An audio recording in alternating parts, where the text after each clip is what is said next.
Salam, kadırlı illeşler, mehriban vatandaşlar. Bugün 2024 yılın 1. yanvarı, täze yılın 1. juni. Biz bu Zoom'da bir näçe illeşlerimiz bolup, Türkmenistanlılar bolup, täze yıl bilen sizi kutlamak üçin hemem ştaýda seslenmelen, kommentlen sahypasyny açyk koyup, sizin hem bir-birinizi kutlap bilmeniz üçin, halky kutlap bilmeniz üçin şol mümkinçiligim häzir döreders. Murat şol kommentler açyk koýaber, şo isleýän adam ýazsyn öz pikirini. Eger gutlawlary bolsa, halka ýetirmeli bir sözleri bolsa, onuň biz elbetde Murat özüň okap ýetirersin, ýa-da bolmasa başga biri şu gatnaşanlardan biri onu okap halka ýetirer. İlkinci aýtjak kadırlı illeşler, onu men şu pursatdan peýdalanyp sizi täze 2024 ýyl bilen tüýsürekden gutlaýan, täze ýyl başlandy. Täze ýylda täze ýeňişler size ýar bolsun. Bert şan saglyk, uzak ömür işleňizde rowaşlyk gazanyn. Onu häzir gutlaw sözüni aýtmak üçin Demokratik Vatan Türkmenistan demokratik hereketinin lideri, onu siz hemmeňe tanaýaňyz, hemem halk prezidenti, erkin saýlawlarda, elektron saýlawlarda prezident götürülen, prezident saýlanan Murat Gurbanowa söz berýär. Murat, onu sen ilkinji bolup öz gutlaw sözüňi aýdaýsan. Salam, hormatly vatandaşlar. Ine şuň 1. yanvar 2024 ýyl. Şunem geldi, täze ýyl 2024 ýyl. Men siziň hemmeňe täze ýyl bayramyny gutlaýan. Hormatly vatandaşlar, ygtybarlylyk, durnuklylyk we awadançylyk geleceğimizin açarlar. Gelecek ýylyňa täze meýnamalar, dürüjülükli pikirler, gowy habarlar we mali üstünlükler bilen dolsun. Men sizi täze 2024 ýyl bilen gutlaýan. Täze ýyl hemmeleň halaýan we garaşýan jadyly bayramçylygydyr. Täze 2024 ýyl iň gowluga we ýaxşylyga umyt baglaýar. Şüphesiz geçen ýyl bize köp şatlykly üýtgeşmeler getirdi. Ýöne gynansak da gynanç günlerimizden boldy. Şonuň üçin köni ýylda näme bolandygyna garamazdan eýýam geçenligini ve täze ýylyň täzeden başlamagy üçin bu sebäp we pursat bardygyny ýatdan çykarmaly däldir. Hormatly vatandaşlar, täze ýyl bilen baglanyşykly diňe täze we şatlykly wakalar bize ýoldaş bolsun. Gadyrly vatandaşlar, hemmeňizi awadançylyk arzu edýän, arzularyňyzyň hasyl bolmagyny we biziň üstünlükli geleceğimiziň ýakyn wagtda bolmagyny umyt edýän. Goý durmuşyňyzda üstünlük we paly ýoldaşyňyz bolsun. Rahatlyk, sabırlyk, sazlaşyk, hoşniyetlilik, üstünlük we maşgala bagty size arzu edýän. Täze 2024 ýylyňyz gutly bolsun, hormatly vatandaşlar. Sag bolun, akylly. Köp sag bol Murat, sen şu esasan köplenç edilýän arzulary aýtdym. Dogrudan täze ýylda diňe ýagşy arzular, ýagşy niýet edilýär, ýagşy arzular edilýär birege. Adamlar onu özara bir-birine de aýdýarlar. Mysal üçin aýdaly, biziňki ýagşylar ýaly bileleşip çykyş etsen, onu bütün iyili gutlap bolýar, bütün ýurdu gutlap bolýar. Umuman ýagşy niýet ýarym döwlet diýär türkmenler. Bizim ata-babalarymyz diýipdir. Ol elbetde diňe arzu edeniň bilen bitenok ol arzular. Şoň uğruna adam hereket etmeli. Arzu etmeli, ýygynyň şu arzunyň bitmegi üçin hereket etmeli. Misal üçin aýdaly, şu Nurcan, sen men mikrofonum şagyrdyar öýdýän, şonu geplemeýän wagtyň ýapyp goýaý bolmasa. Onuň şol arzu edilenine elbette adamlar bir zady gözeňine tutmaly. ardu gowdat ýöne şoň ýerinden gujurly hereket edem gerek. Şeýle bir zatlar bolýar, mysal üçin öz-özünden bir oroşan düýş gören ýaly ardu etseň ol bitýär, mysal üçin bolýar. Nemma başga bir zatlar bar, başga bir uly işler var. Sen ardu edýän, soň ýerinden şu arduň bitmegi üçin hereket etmeli. Şu meselede könüler Tanrı şey diýenmiş diýip Tanryny gepledýärler. Senden hereket, menden bereket diýip. Şonum ýere aýdylan zat däl, ýani Tanry duýdurýar diýerler-de şol adama. Diňe arzu edip ýöne göwüň garap ýatanyň bilen bitşegi iş ýok. Näçe gowy arzu etsem ol gowy zat ýöne şonu bitirmelem ýene adamyň özü diýen düşünje gelip çykýar-da şo taýdan. Inni gelin häzir ýene de bugün täze ýylyň 1-nji güni ýyleşimiz Serdar Hojenepesiň arzuwlaryny dinlädik. Serdar söz senden aýdy ber, näme arzuwlaryň bar? Awal sapara aýdanyň üçin indi bärde elbetde ki mehriban ayal doganymyz ejekemiz Nurjan apa da oti aramyzda berin bolýar. Ýezi ýyldaşlar hakykatdan 2024-nji ýyl bir eýle beýle tarihdäl hakykatdan şeýle tarihe göz aýlan wagtymyz 1924-de görýäs. 1924-de Orta Aziýa döwletlerini döletdiler, böldüler bütün Türkistany. 2024-de Türkmenistan döwleti bugünkü günde 100 ýaşyna görýär. Emma bu 100 ýylyň içinde edilen eksperimentlere halkyň üstünden oynatyklar bir zady görkezdi. Ýa-ni Akbel Saparaga da diýip geçdi. Ben de Tanrıdan, yani Allah'dan dilemeni başarmalı ve şu uğurda hareket etmeni başarmalı ki biz hareket etdiyiz, dilegimize medyas hareketimize etsek ki bu yıl hakikaten katı uluyut köşklerin yolu yılı taze eyyamın yılı taze 100 yılın başlangıcı hani tarihten beri ve hemimize de üstünlük dileyiz. Nesip olsa inşallah. Arzularımıza bu yıl yetiyiz nesip olsa inşallah. Tamamımızdan var, arzumuzdan var, niyetimizden var. Sağ olun gelecek. Yine devam ederiz gürler efendim. Elbette, elbette. İnni häzir Nurjana söz vermeden öň bir kiçijik täze ýylyň goşuýuny okap beren, ol goşuý şu Ak kuş olup uçtamdım diyen kitapta, Koşulur kitabını çağırır çünkü Güneş Yarının çıkaran kitabını çap edilipdi. Kän yıl bundan öň şu 2006-njy ýylda çıkan kitap bine. Şol kitapdan bir goşuýuny okap beren täze ýylyň baglanşykly. Täze ýyl. Gelli ýene täze ýyl, akça garly ýol bilen, täze libas, şirin dil, arzudur hyýal bilen, gallyraýar agaçlar, burju baglap başlary, ýaz hakdaky uğ düýüşler, ýyladan ok kuşlary, emma bugün ýüzler şat, gussa orun ýok belki, owa şäher il abad, köçelerde bal gülkü, öýler ýagty, ýol ýagty, ýatlap goja destury, ak zat alnyňa ýagşy, silýar ýüze ak gary, aşhanada ýel gamak, enelerin işi kän, dürlü sowgat hem damak, görseň taýyndyr hökman, her gapyda gar adamyň ýaşy syr, gawaklary çyn badam, burnuy iýilýän käşir.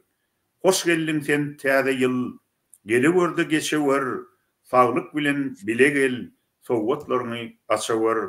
Bu işler sagatlam dili, aç kapyny öýe sal, karşı al täze ýyly. Kutlu bolsun täze ýyl. Inni onu näme? Nurjan söz gedegi senden aýdy ber. Näme arzuwlaryň var ýyl güni?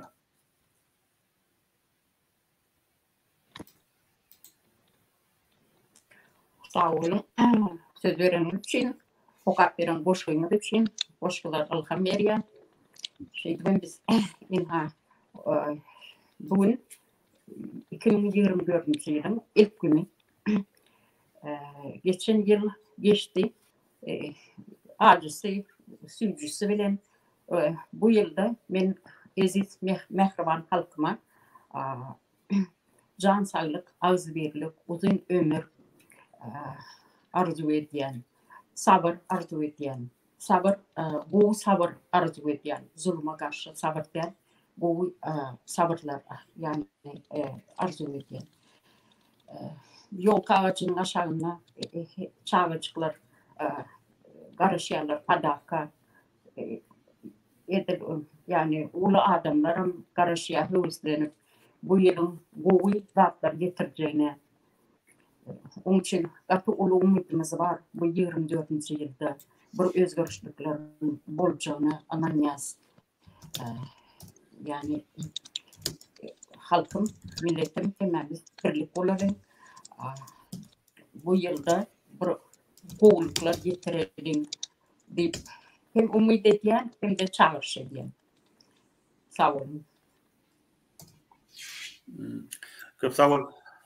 Meme havada 2024 yıl benim gözüme gatır şeyle oğudan yıl olup görünüyor. 2024 yılın nem için şeyle bir de oğudan görünüyenine yani Ferdarım yatlattı. Biz ömrek şu Erkin Türkmenistan TV radyosunda bu arada aydıptık. 2024 yıl Türkmen için ören bir ulukan mukaddes bayramın yılı olur. Sebebi Türkmen devletinin, Türkmenistan Respublikasının kurulanına şu yıl tegelik 100 yıl doluyor adamlar. Türkmenistan Respublikası 1991 yılda kurulmadı. Türkmenistan Respublikası asliyetine 1924 yılın 27. oktyabrına zar edildi. Onu esaslandıranım Türkmenin Serdar oğlu, vefalı oğlu şeyle büyük şahsiyet olan özü aslında şeyle serdarlar yani her dillerin aydanda bir ören şöhratlı urşucular, hakiki komandirler maslahat nemetinden, maşgalasından çıkan, dinasiyasından çıkan Teaçkök serdarın oğlu Gaygısız Atabay tarafından ilan ediliyor. Onun şovatlar en yakın gollovçusu, yakın yaranı hem Nidirvay Aytakov. Şol Nidirvay Aytakov bilen Gaygısız Atabayev bilelikte Türkmenistan Respublikasını esaslandırıyorlar. Şon düğün tutuyorlar. Şonu Türkmenistan devleti emele geliyor. Köp adamlar şonu biraz karıştırıyorlar da käbirler aydı yani ay 1991 yılda gururlu Türkmenistan Respublikası'ya yok adamlar. Türkmenistan devleti, Türkmenistan Respublikası 1924 yılın 27. oktyabrında gururlu. Yönü sonra şol 15 tane Respublika birbirinden ayrılanını SSR parahat yolundan şeyle darganını onun kimin şol öňden Respublika gurulan şol derecedeki devleti bar olsa onun hemmesine avtomatik suratda garaşdırlyk berildi. İlki öz başlaplyk 90-njy ýylda soň garaşdırlyk berildi. Egerde öz wagtynda Gaýsy Atabayew, Nidirvay Aytakov hemde olaryň beýleki eginmeşleri bilelikde ören uly gaýdusuzlyk, mertlik görkezip Türkmenistan Respublikasyny döretmedik bolsadylar. Onu Türkmenistan 91-nji ýylda öz garaşdyrlygyny alyp bilmezdi. Alaýyn niýene de alyp bilmezdi. Şonuň üçin biz bu ýyl 2024 ýylda Türkmenistan devletinin, Türkmenistan Respublikasynyň döredilmeginiň 100 ýyllygyny hökman bütün halk bolup bayram etmeli. Elbette onu resmi suratda bayram ederler öýdemek. Sebebi bizde şu garaşdyrlyk döwründe bir yaramaz ýagdaý emele geldi. Hemme ady şöhrady Niýazow bilen Guranly Berdimuhammedow özlerine geçirecek bolýarlar. Aslında bu adamlar kiçicik adamlar olur. Yani kim bolana da şu taýda bir aly hekke oturan bolsa 91-nji ýylda Moskwa şowat hemmekşe pişme paýlany paýlady garaşdyrlygy. Şu aly hekke de alaga edin gak diýen orta şolan Türkmenistanyň garaşdyrlygy bolýar. Ýöne 24-nji ýylda beýle däldi.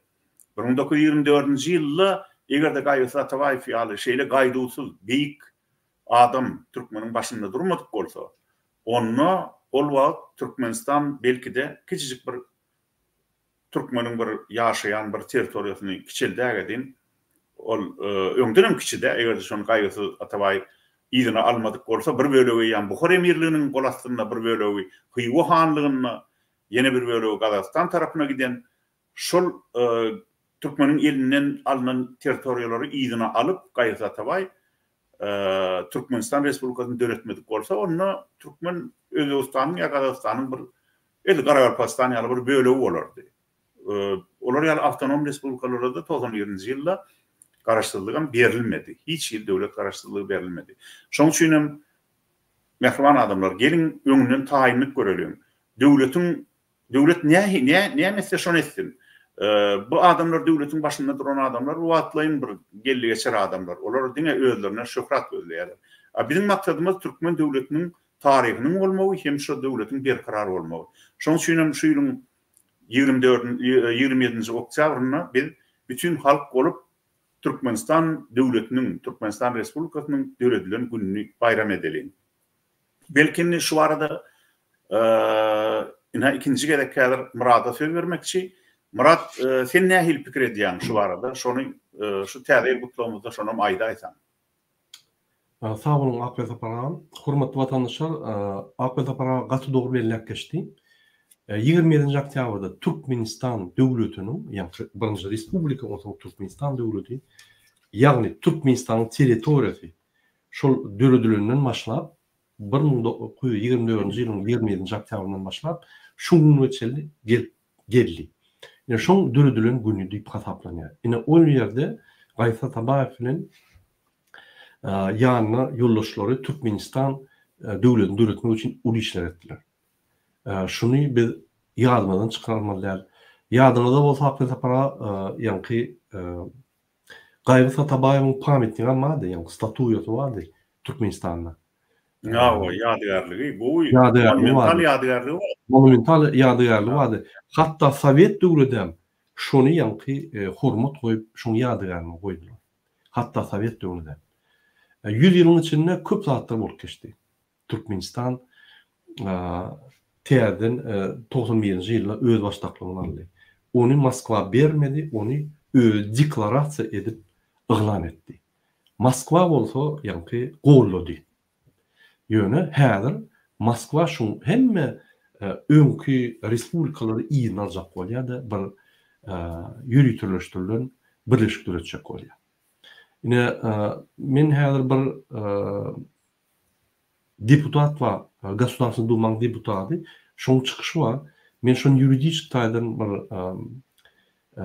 dernäp ýatyryn. Ine şol adam şeýle diýär. 1924-nji ýylda Türkmenistan we beýlik döwletler dagabory kol çekdiler. Sowet Soýuzynyň dagaboryna. Şo dagaborda, ýa-ni kontraktda Türkmenistan şo kontrakt Sowet Soýuzy 91-nji ýylda ýykylýar. Şol 91-nji ýylda Rossiýa şol dagaboryň Sowet Soýuzynyň ýa-ni nasledstwosyny alýar. Öňe hemme jogapkärçiligini alýar. Diýmek, şo miras şöhret ulan edýär.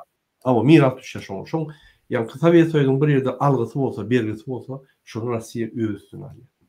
Ve şo ýerde şol deputat şeýle diýär. Şu günü hemme respublikalar Sowet Soýuzynyň içinde. Sowet Soýuzy yapylan ok. Sowet Soýuzy öz-özünden dargady ýöne ýuridik taýdan yapylan ok. Ýuridik taýdan Sowet Soýuzy yapylman soň beýleki döwletlerin çykyp bilen ok Sowet Soýuzyna. Ol her döwletiň bir aýdan deklarasiýasy, ol bir öz başlyk deklarasiýa. Halkyň öz başlyk deklarasiýasy ýöne birinji bilen ýuridik şol Sowet Soýuzy dagaborda çykmaly döwlet. Onsoň täze prosedura geçmeli. Ne şeýdip şol adam Sowet Soýuzynyň ýa-ni badygyny we Sowet Soýuzynyň şol Türkmenistanyň territoriýasyna, Özbegistanyň, Gazakstanyň, Kyrgyzstanyň territoriýalaryna ýa-ni öz göz başyny biriktirýär-de şoň ýa-ni territoriýanyň ykhtiyarlykları bizde diýip aýdýar. Bu bir ýuridik taýdan gaty bir çyşyny mesele. Sebäbi 100 ýyldan bäri urbuloş gidip dur. Alaytada 90-njydan bäri. 90-njy ýylda uly bir dünýä katastrofasy boldy. Ýagny dünyada arxitektura bezopasnosti var, yani arxitektura hukukçuluğu vardı. Varşavski dogovor bu tarafta ve B'deki, yani Amerika bilen demek Avrupa, pardon, Avrupa bir tarafta. Şolun yani araçaya Varşavski dogovorda geçerli. Ondan sonra köpler dütküdi. İnni bolsa, yani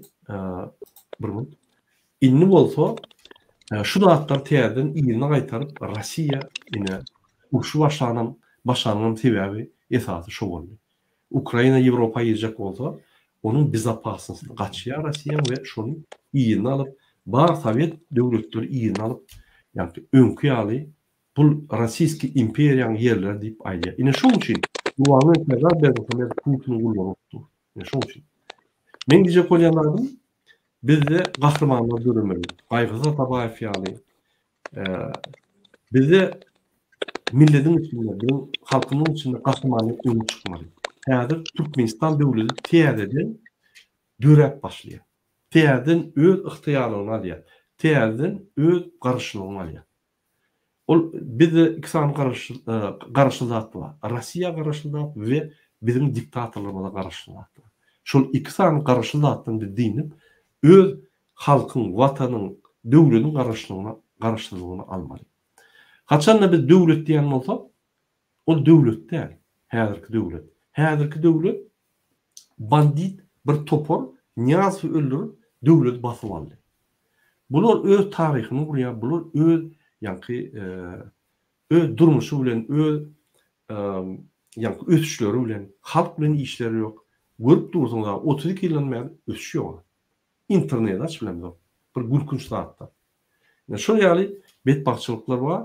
Benim koşuyan Akbel Sapalan'ın aydanına şunki 2024 yılın 27. oktyabrdaki Boljok bayram Türkmenistan devletinin dördülmenin 100 yılı deyip hatap etmeli. Sağ olun Akbel Sapalan.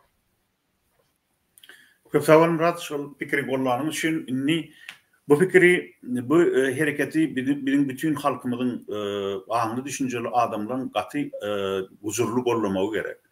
Tabi gelin bütün şu 24. yılı Türkmenistan devletinin, Respublikasının döredilen yılı deyip ilan edip günlük şu uğurda şun tarihini, şöhratını yukarı götürmek için günlük her kim bir iş etsek olsun. Eğer hat yazsanız, çıkışlarınızı, tarihe değişli öz çıkışlarınızı yazsanız, misal için Erkin Türkmenistan TV radyosu onu halka yetirer. Bizim e-mail adresimiz şu saytın yukarısında vardır. Erkin Türkmenil yumok gmail.com. Sonra iyi verseniz, devete iyi verseniz Murat onu okap verir, halka yetirer. Belki Serdar senin öz kanalın var değil mi? Serdar sana iyi verselerim, Nurcan sana iyi verselerim, elbette sizem onu halka yetirmenin eveteyini taparsınız, uğrunu taparsınız. Şunu bir her gününü men fikrimçe yağıtlamalı hem bayramçılık deyip hasap etmeli. Sebebi Türkmenin 19. asrın ikinci yarımını orsiyet basıp alan son, onun 20. asırda düşen ağlak yağdayı şeyle goğuşumsuz yağdayı bizim ehli umudumuzu elimizden alıp bilecek yağdaydı. Eğer de şol vaat şu Gayıs Atabayalı büyük adam, büyük Serdar'ın neslinden çıkan hakiki Serdar oğul öňe düşüp onun Nedirvay Aytak fiyalı şeyle go eginleşip olup bu adamlar juda gayratlı, huzurlu hem batırga hareket edip Türkmenistan devletini, Respublikasını döretmedik olsalar onu Huday taklatın bir ebedilik mutalçın aydalı Qaralpastan ýaly bir avtonom respublika bolup galmamız gaty ihtimal zat eken. Şunu bilmemiz gerek, kimem şol adamların qadryny bilmemiz gerek. Häzir elbette ýan-kaý düşünmeýäli Niýazow bilen Gurbanly Berdimuhammedow, Gaýsy Atabaýewiň, Nedirway Aytakowyň hem de son olaryň ýylyny dowam eden, olaryň beýik işlerini dowam eden Şaja Batyrowyň ýadygarlyklarını ýok etmek üçin elinden geleni edýärler. Olar şeýle bir görüşdiler goşadyrnyň içinde. Şeýle bir ýykynçylyk etdiler. Şo Gaýsy Atabaýeňa monumental ýadygarlygy bardy. Gaýsy Atabaýew köçeti bilen nemen ýanky şo ýokaryk gidýän Podvoyska tarap 8 martda tarap gidýän köçü şol çatyryna Üren monumental Mommut Seyit Muradow tarapyndan döredilen eser döwründe gurulan ýadygärligi wady. Şonu ýürüýte buldozer bilen, hatda şo buldozeryň güýji ýetmedi şonu ýykmaga. 93-nji ýylda şonu ýykdylar. Şonu ýykjak bolanlaryna soňa waka hatda giýje tank kullandylar. Sebäbi şol buldozeryň güýji ýetmedi. Şeýle monumental düýüpli ýadygärlikdi.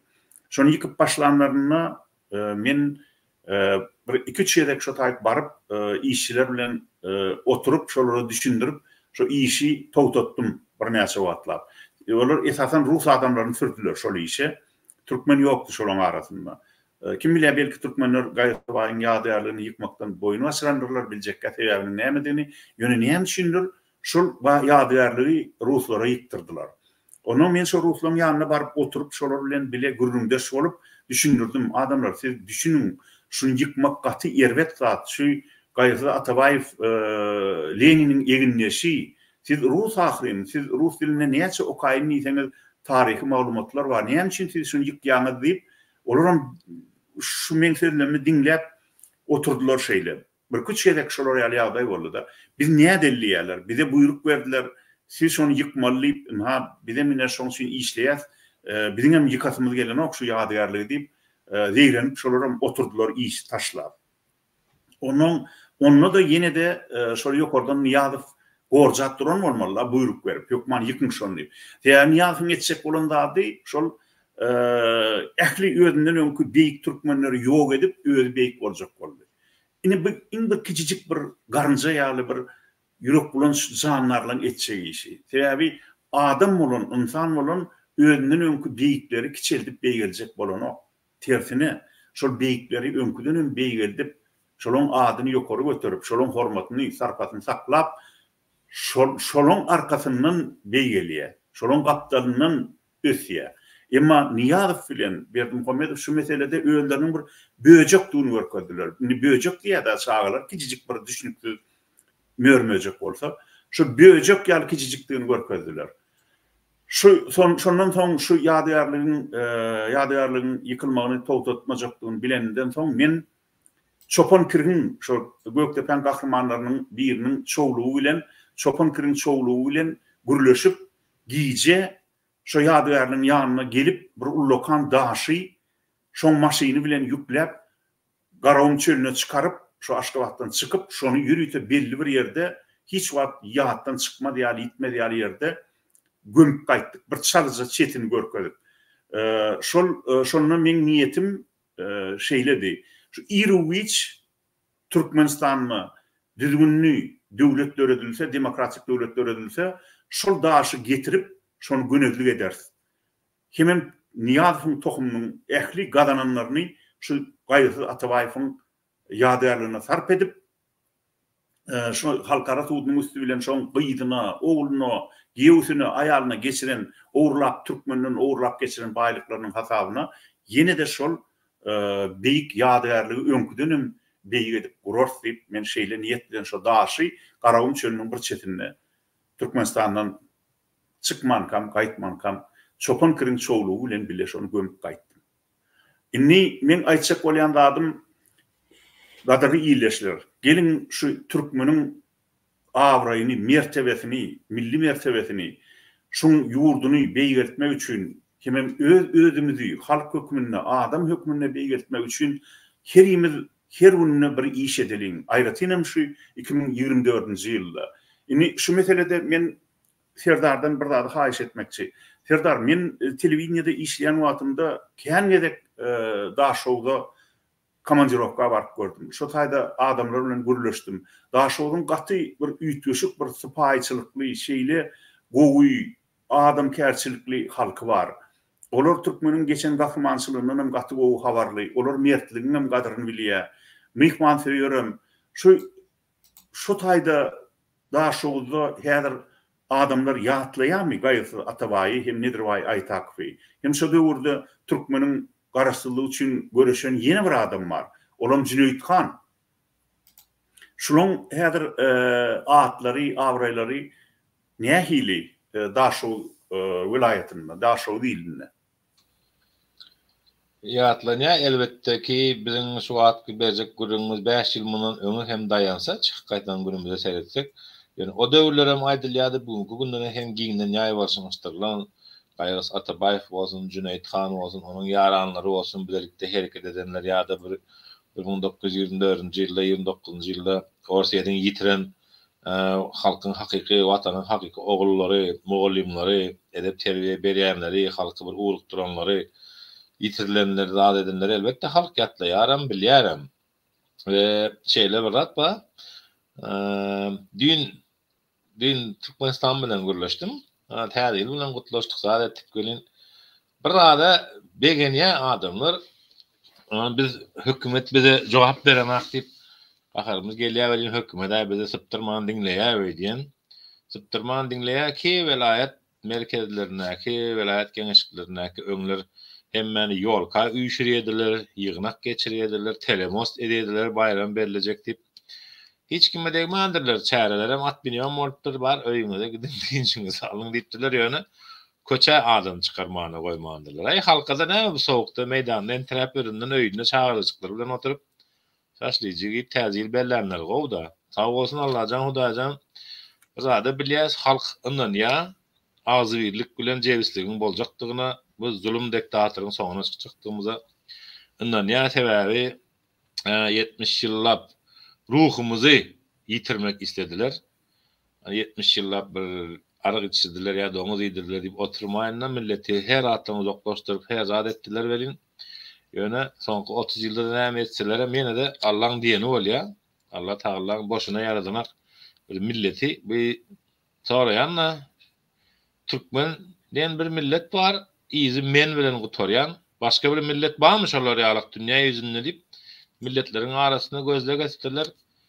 Sonra men bilen gutoryan Türkmenden başka bir Superman var eken, bir Batman var eken, bir Spiderman var eken. Esası birinci men Türkmen eken. Nagaraz Türkmen halkı bunu bilip başlayaptır.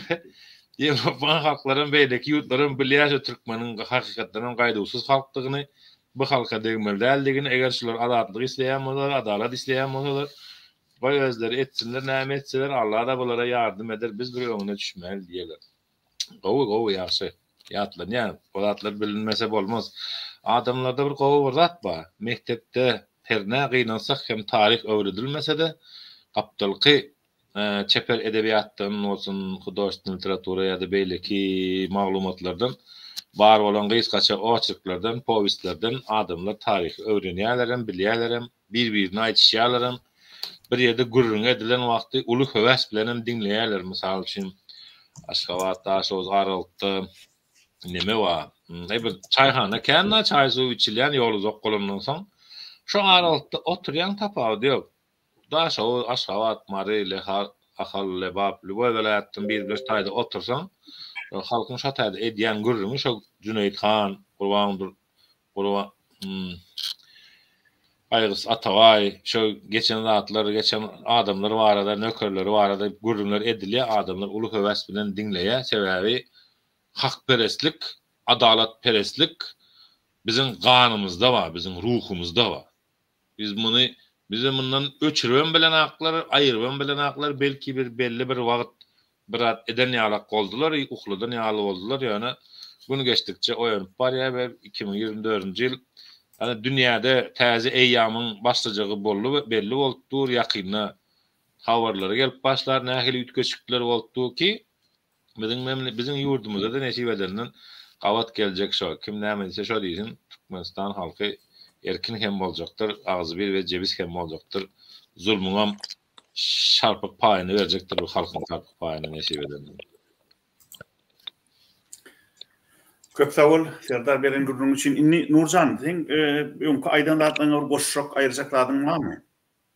Aýyrma hökman näle ýöne başarsan ýene goşmaly aýdanlardan içine. Var. Yani biz geçmişimizi bilmesek geleceğimizi hiç vakit gelecek olmaz.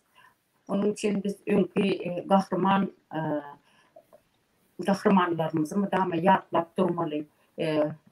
Gerekse onların nesip olsa devletimize baranına olan heykellerini tədədən vurmalı, yaşlarımıza öğretmeli. Yani sizden şu an ayıp geçtiğiniz bu 24. yılda her gün boşan koşmalı. Gelinin gelin boşandı koşmalı. Bizim bir arzumuz var. Öz yurdumuzda dolan varmalı. O tayda da bu yaşam halk için sağlam etmeli. Sağ olun. Çok sağ olun. Onda men yine de şu yanvar da yanvar başlanma hazır. Hemen şu an yolkan yanına diyorum arkamda hemen uğratı var. Ozor köyü yani ozor odu yani yantur. Şol emma şu aynan açtan anasında adamın şokluğundan vorlu hazır gar. Şveçya'da büyük gatı gar köp yağdı. Yine de yağacak. Şon şunun bir vaatlar şu kitapta men her ayın bir sıfatını şu ayda neye ile kova olayanını çağları öğretmek için bu çağlar için kitap da akış olup uçtamdım diye de. Bir gatı şöhratlı kitap oldu. Bunun bir vaat satılıp oturdu bu kitap tirajı. Şimdi şunu kendi sargıtlar geldi yine şunu ikinci karmakçı. Şunun yanvara bağışlanan bir koşucu o kapterin bari o 3 topu. Yanvar.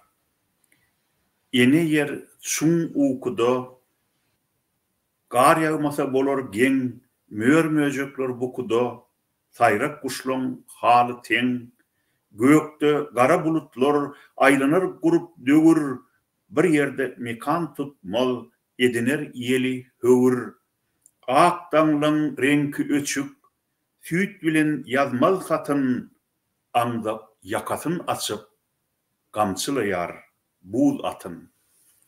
Yine şeyle bir yöne elbette yanvarın Türkmenistan'daki hasiyetini görközüyor. Şveçya'daki değil. Şol her ayın şeyle sıfatı verilen şu koşulcuklarda. Şimdi Murat Teatr edil görünen ok yöne bizim sesimizi eşityendir deyip umid ediyen Murat şu yeni nemeler edip olacak Gayısıl Atavayev'in hem Niederway Aytakov'un 100 yılının önkü görkeden kahramanlıklarını, olan egin neslerinin görkeden kahramançılıklarını şolardan nusgalıp, şoları hatam şöhratlandırma için Türkmenin bir milli sıfatını, hasiyetini koruma için şu hadirki edilen masaraçılıklar bilen Türkmen halkının hiç il dahlının yoktuğunu, ağırvalanışının yoktuğunu görközme için şol oğruca dişçiyim ömünne son olup gören adamlan emedeklap, umudaklap gören adamlan dine adının Türkmenliğini olarda hiç il Türkmen ruhunun yoktuğunu şu halkın bilmeyi için hem de şolardan arana açma için biz nemeler edip biler Staydan daşarı yurttaki Türkmenler. Biz köp zatlar ettiler. Akmet apara edik geliyersem yönü bizim gücümüz yeterlik değil. Daşınakı yaşayan adamlar, Laytada Türkmenistanlılar apazitsa koşulmalı. İstenlik apazitsanın bölümüne, sütümüne koşulmalı. Türkmenistan'ın demokratik vatan Türkmenistan halk hareketine ya da başka hareketlere ya da öz hareketlerini açıp harekete girmeli. Men yine şu Barcelona'nın yerinde abiyette entek Barcelona'da restoranına oturup nahar yiyelim. Yine geldim. Günoktan nahar yedik şu yerde. Yine geldim Fransa çıkış edip doğru. Benim işlerim yanıca gitti Barcelona. Dinç Alman'a bir kunluk. Görüyorsun mu? Adatlık hareketleri. İstenlik dövlüde gidip bolya gelip bolya çalt yağdayda yolla seni durdu yani yok. Pasportun bağlı yani yok. Ya Barcelona baranda Paris gelip dokumentin görkü diyen yok. Ya Paris seni restorandan çıkma ya gazinsadan çıkma diyen yok. Bir adatlık. Türkmenistan'ım şoğuna gelir deyip men umid ediyen. Yönü men baran yurdumda bizim deyapte surundu ve şu yurdun deyapte surundu demiştir yani. Bizim katı bağ ve katı bir deyapte surundu var. Katı yankı neydi temken yıllar boyunca 100 ýyllap, 1000 ýyllap durmuşyň içinden geçen depressiýonlar bar. Şol depressiýonlar bizim ganlarymyzda gaty güýçli, bizim ýa ata-babalarymyzyň, bizden öň ýaşap gidenleriň arzulary, güýçleri, olaryň ýa bir kuwwaty, olaryň bir pikirleri bardyr. Biz 2 san 3 san polisiýany görüp ýa 2 san M5 öňe ornayan M5 görüp ýa gurban bolýaly adamlar görüp olary özüňize Hudaý edinmeliler. Biz mert adamlar, türkmenler mertdir. Şondan ne türkmen diýip aýdýaýyna Serdar gaty dogry. Akwa meni aýtman geçdi ýöne dogrudan türkmen halky bilen köp ýurtlar görüşesi gelmedi. Sebäbi türkmenler soňra çelgi diýenler. Durmaýandyr. Ine şu ýaly bizim taryhy baýlygymyz bar. Şu ýaly. Şu güne näýelik men her gün özüme sorgulayýar. Näme boldy bize? Bu ýaly özüne orunmaýan eýýem 1,5 ýyl prezident bolup bikan ýagdaýda gelip özüne eýýem gahrman adyny alyp duran bir binamyz. Ine şu ýaly binamyzyň daşyna 3 binamatlar halkymyzy dolandyryp bizi bütün dünýäde üstümizden öldürýärler. Biz münasipde bu ýaly durmuşyz. Biz Fransadan kim değil, Amerikadan kim değil. Biz Ýewropadan kim değil, Türkden kim değil. Näme biz bu ýaly ýa-ni bir padşaň başlangan bir ýerine serip oturmaly. Ýatlaň öz arkalarymyzy, ýatlaň öz tohumumuzda gahrman bolmasa, tohumumuzda bir berk adam bolmasa ýatlaň şolary, daýanyň şolary. Biz hökman ýeňmeli. Biz ýeňmesek ýiter gideriz. Ol ýeňiş men üçin gerekkel, ol ýeňiş Akyl Tapara gerekkel, ol ýeňiş Serdar gerekkel, Nurjan apa gerekkel. Hemmäne de gerek. Bir topor bendele türkmede biýüne ýagdaýsyz, şertsiz kösünüp ýörler. Biz şolar üçin görüşmeli. Ýa biz azatlykda. Şoň üçin men siziň hemmäňiz çağırýan Ilaytada azat döwletlerde oturýan, işleýän oglanlar men üns berýän hemme adet görýärler şu kriminalyň aňyr başyny deşik geçýärler. Ýöne öz azatlygy, halk üçin, watan üçin görüşüň. Näme boldy bize? Ýalyn kommentarlarda öz pikirlerinizi apyza bara. Men şu çykyşy şuň size haýyş etdim geçirin diýip şu çykyşy bir şartlykly, şadyan ýagdaýda geçirip ýa-ni syýasata girmän, şu 2 sany binamyz adamlary ýatlaman bir halka wonç berip, bir daýanç berip geçirsin diýsek, biz ýa-ni başga bir tema girip gitdik.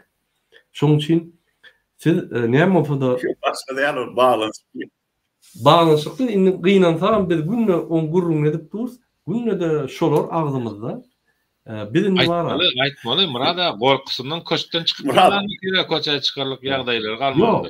Halka olmaly. Halka olmaly. Halka biz illerini halka şol ýatlatmalylar, ýa-ni gahrman ata-babalaryny ýatlatmaly, geçen gahrmanlary ýatlatmaly. Türkmeniň şu ýagdaýyna bagşlam Murat men siň sözüňden bölüm bolýan aýdaýyn ýeri geleni aýtmalylar, gepin gerdişi geleni.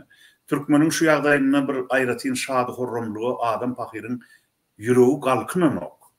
Şu türkmeniň şu ýagdaýyny görüp häzir ýurtda bolýan ýagdaýlary her günde diýen ýaly bir habarlar gelýär-de. Bolar ýalylarlyk şeýle ezir çekýär halk. Ýurt tolup barýar, adamdan şu başaryň gaçjak Türkmenistanyň. Şu bir arada bir çykan oglanyň bir şey diýipdir-de. Ay bilen ha gaýtdy o, şo kime gerek bolsa şo ýurt barsyn, bizden äni şo ýurda dolanan ýok diýipdir. Özüm şonu diýenem türkmen. Şo ýüregi bilen şu çakaçyny şo taýda ýaşajak bolup dyrjaşan adam. Indi şu zatlary görüp eşitip ýörken bir ay täze elýärli, ay şowhun edip bir ýöne bir bimany bir şowhun edip bolanok adam pahyryň şoňa bara. Dogrusyny aýtsam güýji ýetenok. Ýöne men pikirimçe biz barbyr elbetde dogry aýdýan. Täzeýli barada ýene de häzirini gurrun şoňa dolalyň, sen aýtsakladyň aýt, öňüň bir goşşok nemem bar. Täzeýli barada. Sözüm. Sözü kime berdiňiz? Endi sen dowam et jemlet nimäni ýa-da Boldy. Hormatly watandaşlar. Ünsürerim. Durmuş şuňa bilen bu torýan näler? Biz 2023 geçtik, 2020 geçtik, 2022 geçtik. Kıyın günler geçtik. Yine şu günden durmuş duran ok, iksan diktatörlüğün duran ok. Awo bizi kıynanlar ya, Türkmenistan'la adamlarla gülüştük, dostlarımızla gülüştük, Nuray ýaly. Yine Türkmenistan kime gerek bolsa gelimde eýçilik edin, bize ýadadyk diýip aýýarlar. Dogrudur, olaň diýen pikirem dogrudur, ýa olur azlyk.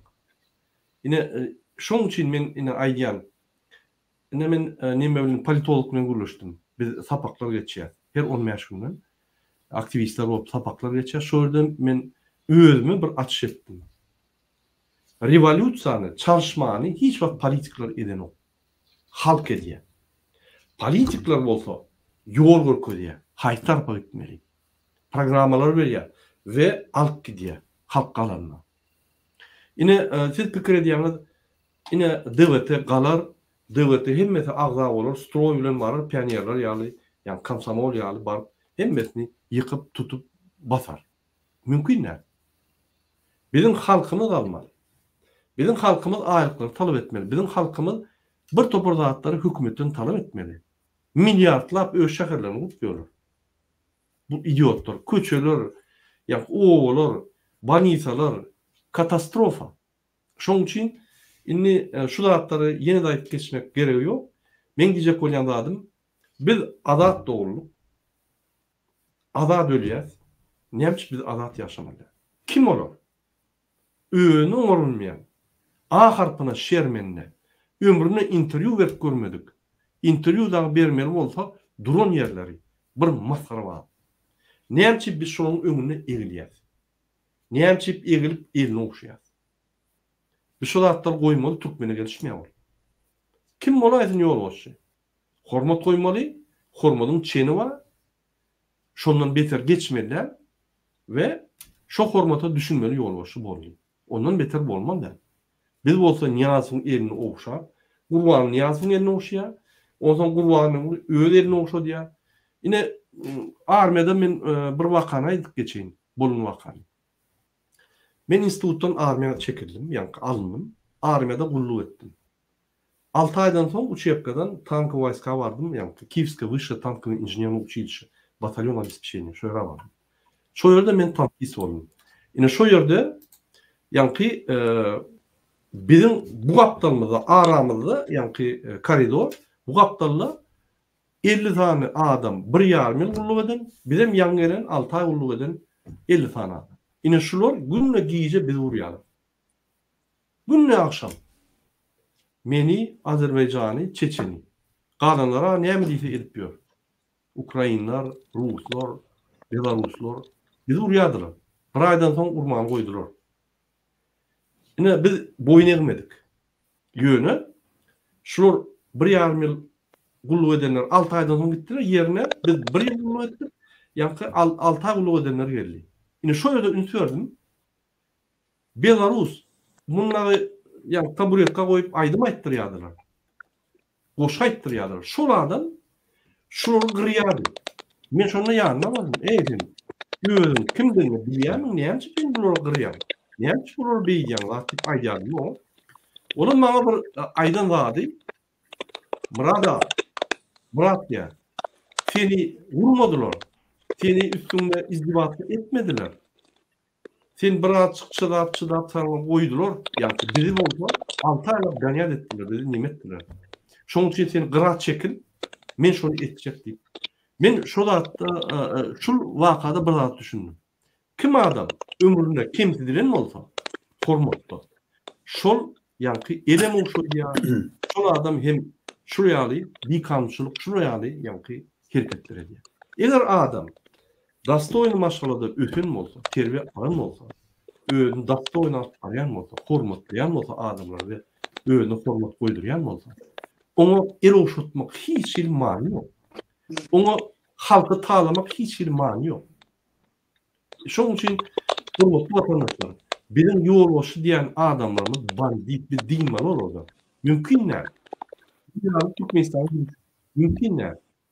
Men her ýerde pikir edýän Türkmen halkynyň ýa-ni ahirki tawırlygy niýdäkä? Tawırlyk geldi. 2024. Bizden öňe gitmeli, döwleti elimize almaly, halky döwleti öňe sürmeli. Biz azat bolmaly. Azatlyk gelmeli. Men şeýle pikir edýän. Men ýalňyşan bolsam aýdym. Ne men şeýle bir maslahat berjek şeýle niýetim bar. Doğru. Köp sağ ol Murat. Indi şu kim gürlemese gayret et mikrofonu yapıp oturdun teýär şu şagyrdak durda päsel berýär. Gürleýäniň sesini basýa. Gayret edip diňe gürleýänizde söz berilenini açsaňyz gaty bolar. Inni gepleşimiz soňlanyp barýar şoň üçin men şu täze ýyl diýilýän bayramyň bellenişinden bir ikagaz aýdasym gelýär. Türkmenler ýani bizim halkymyz, bizim ata-babalarymyz dürli döwürlerde täze ýyly dürli wagtlarda belläpdirler, dürli epokalarda, ýani dürli döwürlerde. Ir döwürlerde türkmenler Towzanoglu diýip at berýän ekenler. Ýanky ýyl çalşygyna. Şo Towzanoglu diýilýän 3 ay gyş geçýär, 30 günden hasaplaýarlar da. Şo onuň Towzanoglu ýene Towzandan soň olam Ýewropa kalendarynyň şol 20-22-nji fevralda gabat gelýär, Ýewropa kalendary boýunça.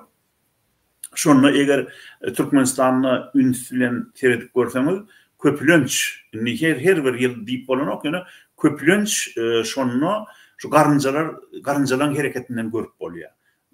Mörmejeklerin janlarlaryň hereketinden şu Towzanoglu diýip hasapla şu gışynly gutordy, ýaz geldi diýen hasap etip diýilýär.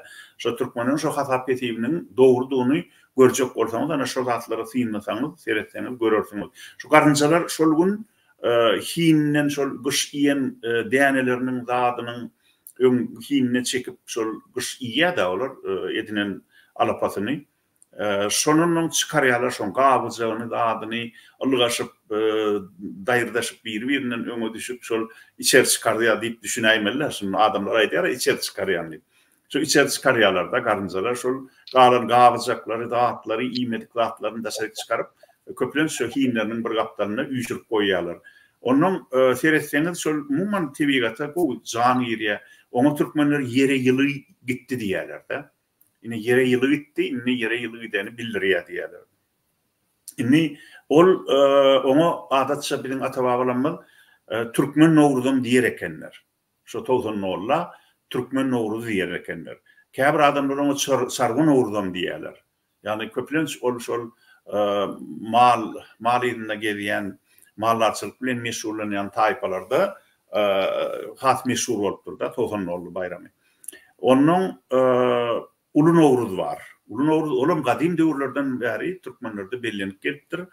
Semene bişiriler ekeni onu bilýänsiňiz. Semeni diýilýär. Onuň ol 20-22-nji nemede martda Ýewropa kalendary boýunça şo wagta gabat gelýär. Nowruzda köplenç üns berseňiz howa bozulýandyr. Howa bozulýar, bir hilek bir tebigatda göz görteli üýtgeçlikler bolup geçýär da.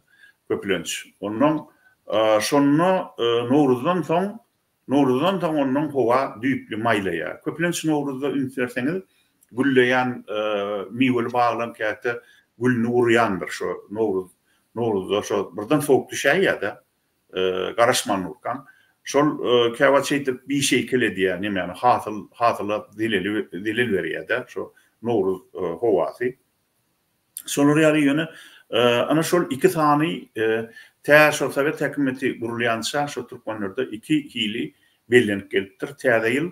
Indi häzirki bellenýän täze ýyl bize şu Orslar Türkmenistan baswalaryndan soň kimim aýratynam Bolşevistik revolýusiýadan soň giripdir düýpli.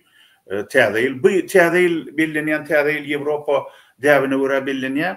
Olam Ýewropaň özünde de ol diňe 325-nji ýyldan soň bellenip başlanýar. Täze şu 325-nji ýylda Hristiýan dini resmi taýdan Rim imperiýasy tarapyndan kabul edilýär.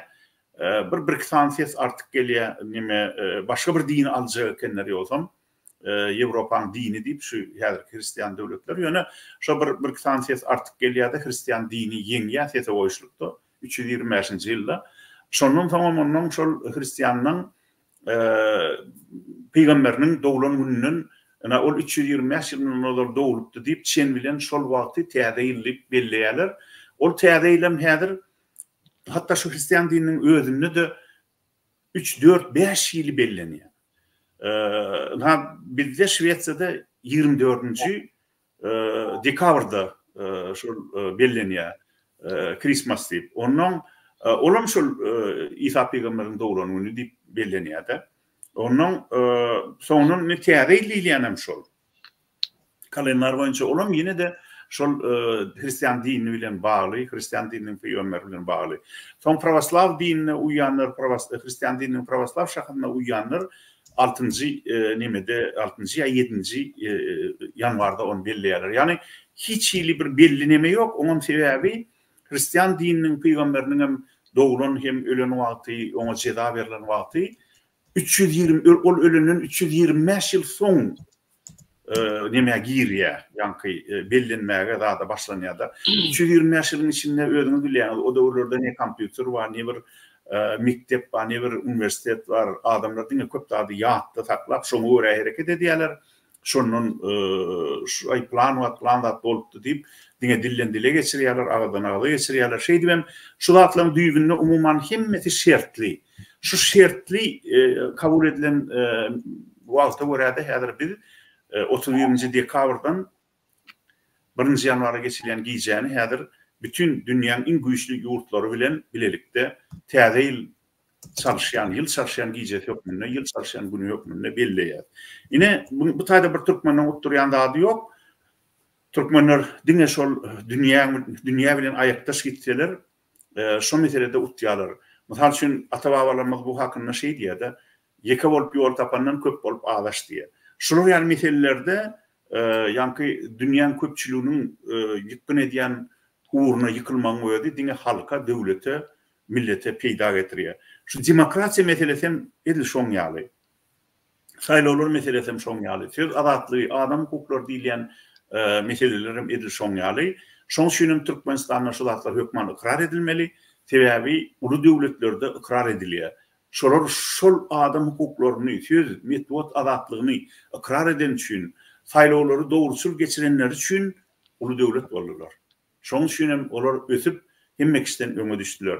Eger Türkmenistanda da şu gymmatlyklara hormat goýulsa, sarpa goýulsa, geljekde inşallah geljek ýyllarda hökman türkmenlerim ösüp başlar, Türkmenistanam ösüp başlar we dünýäň ösen ýurtlarynyň edil ýygynyň ýetmese de dogry ýola düşer. Onuň näme türkmeniň dehinem hiç kimden kem däl.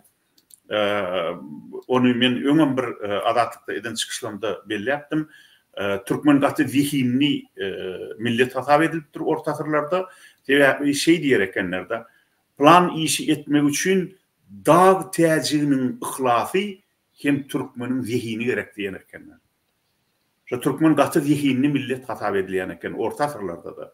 Şoň üçin hem egerde Türkmenistanda dogry düzgün gurulsa, düzgünlü tertipli döwlet, hukuk döwleti, demokratik döwlet gurulsa, elbetde geljek ýyllarda biziň halkymyz beýle kalklan ýygynyň belki de yeter. Yetmese de garama şolaň ýygyna düşüp diňe dogry ýoldan ýörer. Onu näme gadyrly adamlar yeni bir gezek bir täze 2024-nji ýyl bilen tüýsürekden gutlaýar. Allahjan şu ähli eden bu arzuwlaryňyz, ýagşy niýetleriniz başa barsyn, hasyl bolsun, o joňuň odu öçmesin, belentden ýansyn, saçaňyzyň bereket artsyn. Bu täze ýyl 2024-nji ýyl Türkmenistan döwletiniň, respublikasynyň bina edilen, düýbüniň tutulan ýyly bolan, 100 ýyllygy bellenmeli ýyl bolan 2024-nji ýyl size diňe bagyt getirsin. Ine egerde bir kaz aýtjak bolsaňyz, iň soňky gutlawyny mäňizi 10-20 sekundda aýdym. Murat, Serdar, sağ olun, Nurcan. Ine şunku gepleşigimizde Döjü ağa Muhammed ağa goşulmady. Muhammed Döjü. Men ýalňa ulaşdym, video konferensiýa bilen maşgalasy bilen bir ýerde ýolda gidip duran ekenim. Şoň üçin çoň adymdan men size gutluk sözlerini aýdaýyn, ýa maňa hökman suratda halkyma da ýetirdik. Muhammed ağa, Muhammed Döjü köpden köp wagtdan bäri görüşüp gelýär. Sizin hemmäňize birinji bilen jan talyp arzu edýär. Sizin hemmäňize adatlıklar, hareket, yani adat yığınaklar, adat maglumat, adat daşına çıkmak, içine girmek. Size şu 2024 yılda dine kul arzu edýär. Muhammed Ağa'nın aydan zadıva Murat biz görüşmeli, biz durmalı sebebi biz eyyam başına bardık. Şu iksan diktatör inni iki olup öz yankı vazifelerini korap durlar. İki olum bize karşı durup bilen o. Biz şol hükman yenmeyin. Yine Muhammed Ağa men sözlerini aytdım. Muhammed Ağa'nın kutluk sözlerini sizin hemmäňize täzelenizden kutlaýar. Size birinji jan alyp ve ömrüňizde dine üstünlük arzu edýär. Hormatly vatandaşlar, 2024 ýyl gaty wajyp ýyl. Türkmen halky üçin bizim etjek zatlarymyz taryhy wakalar. Taryhy zatlar. Bu zatlar 100 ýyllava däl 1000 ýyllava edilmedi. Biz şunu etmeli bolýar. Bizim başymyza gelir şu zatlar. Men hiç wagt siyasata goşulamakdym. Ýöne bir näçe wagtdan bäri, ýani 3-4 ýyldan bäri goşulmasam şu düzelenok diýip, ýani bolup geçen zatlar görüp utanyp, ýani şu zatlar bolmaly, bizim başga ýurtdan, başga milletden kim ýerimiz ýok, biz bu durmuşda ýaşamalylar diýip, bizim dogan arnaşymyzda ýaşamalylar diýip görüş başlady. Sizem her hili özüňize motiv tapdylar ýöne. Bir topar motivler var. Şunu näçe görüşmeliler, şu diktatorlary aýryp Türkmenistanyny adat, büyük döwlet kurmak üçin. Sebebi bu bizim ata-babalarymyzyň niýetleri, arzulary. Biz şoňa ýetmeli. Meselem hemmäňe täze bayram bilen kutlaýan, täze ýylda din üstünlüği arzu edýär. Nädip bolsa täze ýylda bir çalışmalar geçirer we täze Türkmenistanda ýaşar. Bu wagtda. Sağ olun.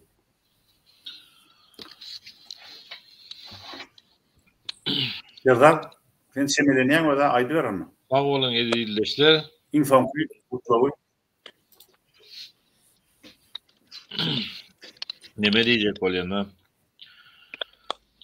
İlki bilen Allahümme eşkili zalimine biz zalimin ve ehrijne min beynihim salimin diýeli. Dünýäde bolup duran gynançly wakalarda günäsiz adamlar ölüp ýatyr her bir tarapdan.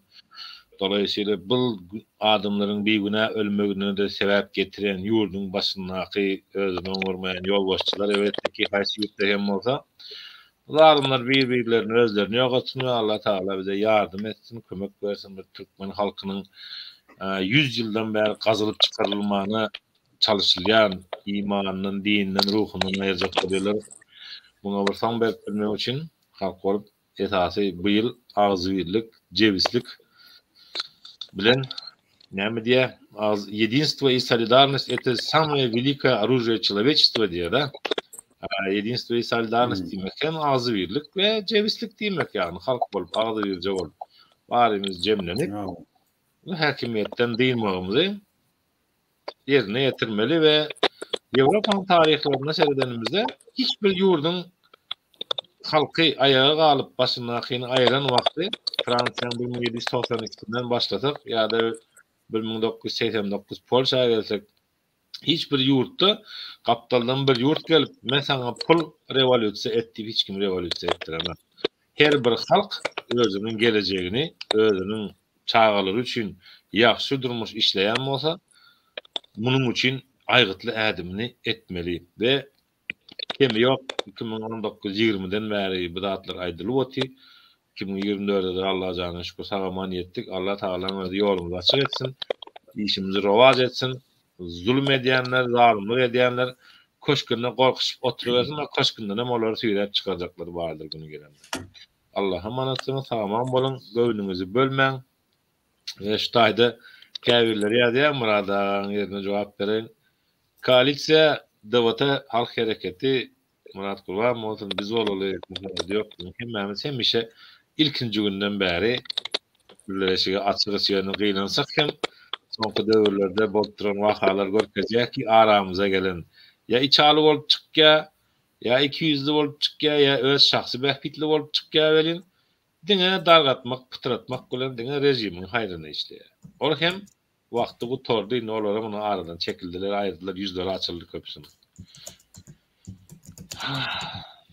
Allah Taala bize bu ýylda bagyt, bereket, ağzı birlik ve ýeňiş nesip etsin inşallah. Öňümüzdäki mübarek aýlarda nesip eden. Köp sag bol. Ýa-da onu näme? Nurjan senin bir kaly soňky arzuň aýt. Soňky diýenim bu getleşini zaten. Men sizin hemmeňiziň aýtanyňyzy goşulýan.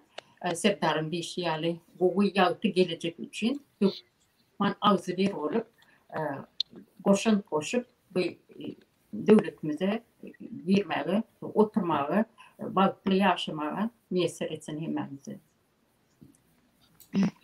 Köp sag bol. Onu näme?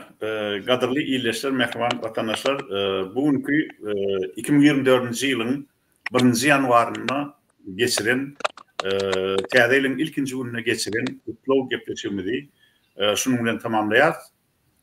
Başyňyz dik bolsun, hiç wagt bilen başyňyzy eňmäň. Türkmen hiç wagt hanyň beýninde başyny egenlendir. Başyny egen, umudoklayan, emedekleyen ol Türkmene değişir adam değildir. Ol mörmöjekdir. Çağalar aýtmışlar, göjekdir. Şoň üçin täze ýylyňyz gutly bolsun. Täze ýylda bal, gaýrat, huzur, saglyk hem bereket esilsin. Ýene de efirde duşýança hoş sag bolun. Hoş sag bolun. Allah'a emanetsin ýyldaşlar. Türkmenler ağzı birdir. Sağ olun.